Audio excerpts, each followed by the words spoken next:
Because on the overnight flight, I had a more limited menu than what Greg experienced in the opposite direction because, of course, they expected people to sleep. So there were fewer food options on my menu. They did, of course, pass out the pajamas and the amenity kits, and they served a departure beverage. And I did have the opportunity to order something for dinner. It was just something relatively simple and small. I was glad that I'd eaten a good meal in the lounge. And then normally, when you're flying international first class, they're pretty generous about coming around to offer more wine or champagne or refill glasses, etc.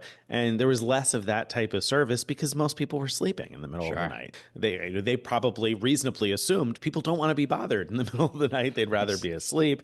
And so you don't get that same first class service experience when you're flying a route like that. It's only 7 hours and they're all overnight.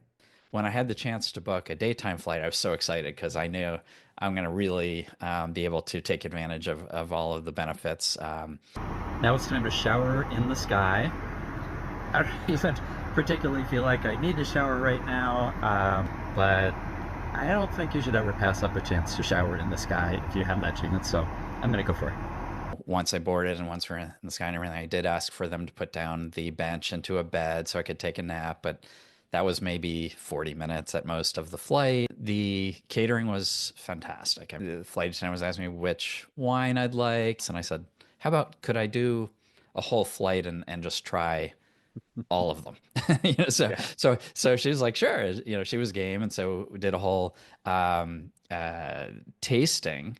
First of all the whites, and then later of all the reds.